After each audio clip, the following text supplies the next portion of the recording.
Good morning बच्चों। देखो आज आपका हम पढ़ेंगे लोकोमोशन इन फिश। इससे पहले हमने पढ़ा था लोकोमोशन इन बर्ड्स। ठीक है, तो आज हम देख रहे हैं पेज नंबर 117 है आपका, chapter number 8 body movements. Locomotion इन फिशेज मतलब फिशेज जो मछलियां हैं वो एक जगह से दूसरी जगह कैसे जाती हैं, ये आपको देखना है आज। देखो, fishes easily swim in water, मछलियां पानी में आसानी से तैर पाती हैं। This is because their body shape is narrow at the front end back. ऐसा इसलिए है क्योंकि उनके शरीर की जो शेप आकृति होती है वो कैसी होती है, नैरो। नैरो मतलब तंग, मतलब भीड़ी सी होती है, पतली सी होती है। एट द फ्रंट आगे और पीछे से नैरो, नैरो होती है बिल्कुल उनकी शरीर की शेप। ठीक है, नैरो माने तंग। And thick in the middle, और बीच में से कैसी होती है, मोटी होती है। बीच में से कैसी होती है, मोटी। This kind of body shape is called the stream lined. इस टाइप की जो बॉडी शेप है शरीर की, जो इस टाइप की जो आकृति होती है, जो बीच में से तो मोटी और आगे और पीछे से पतली पतली, उसको हम बोलते हैं स्ट्रीम लाइंड। क्या बोलते हैं उसको, streamlined shape. Okay, it allows the water to flow around the body of fish easily.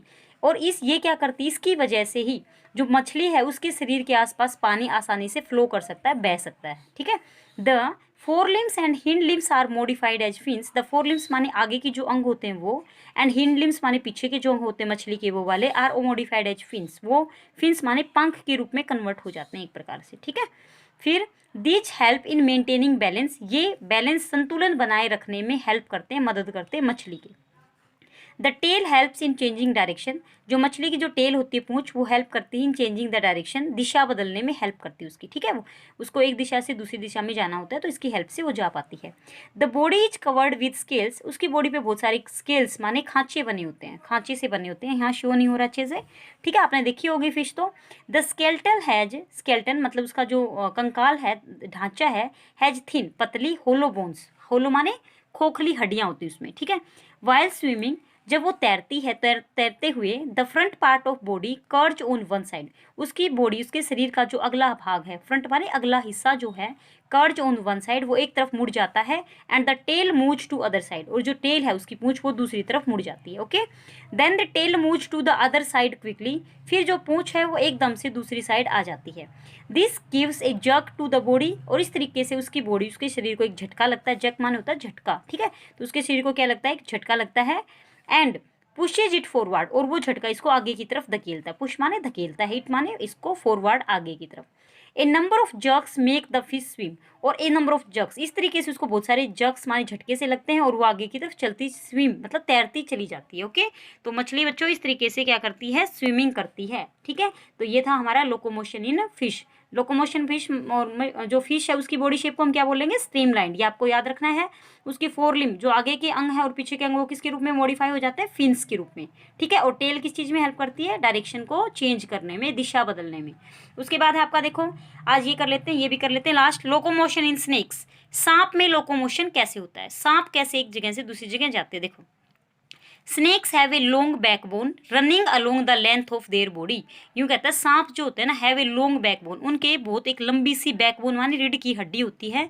Running along the length of their body, जैसे सांप की लंबाई होती है, जैसे ये वाला सांप है, इसकी लंबाई है जितनी, इसके इसी के अलोंग इसकी रीढ़ की हड्डी है इतनी लंबी। ठीक है, उसकी शेप मतलब उसकी लेंथ जितनी शरीर की लंबाई, उसी के अकॉर्डिंग उसकी क्या होती है, उसकी रीढ़ की हड्डी होती है।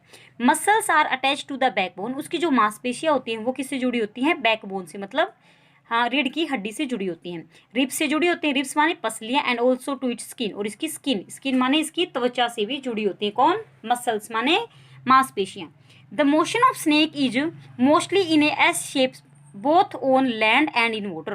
कहता है चाहे सांप पानी में, मतलब पानी में जा रहा है, मूव कर रहा हो, चाहे उसका मोशन पानी में हो रहा हो, पानी में भी होते हैं ना सांप, चाहे वो जमीन पे चल रहे हो, लेकिन उनका जो मोशन होता है वो किस शेप का होता है, एस शेप। देख लो एस बन रहा है यहाँ पे, ये देखो एस टाइप की शेप बन रही है यहाँ पे, ये देखो आप एस बना के देखो, एस टाइप बन रहा है थोड़ा थोड़ा, तो ये एस टाइप से मोशन करते हैं, एस टाइप, एस की शेप में मूव करते हैं मतलब। फिर है आगे आपका, देखो a snake contracts its muscle starting from its neck and thrust its body from side to side. क्या कहता है, स्नेक जो है कॉन्ट्रैक्ट माने सिकुड़ देता है, इट्स मसल्स अपनी मांसपेशियों को, स्टार्टिंग फ्रॉम इट्स नेक, जो इसकी नेक गर्दन से शुरू हो रही है, यहाँ से इसकी मांसपेशियां शुरू हो रही है, इनको ये सिकुड़ देता है।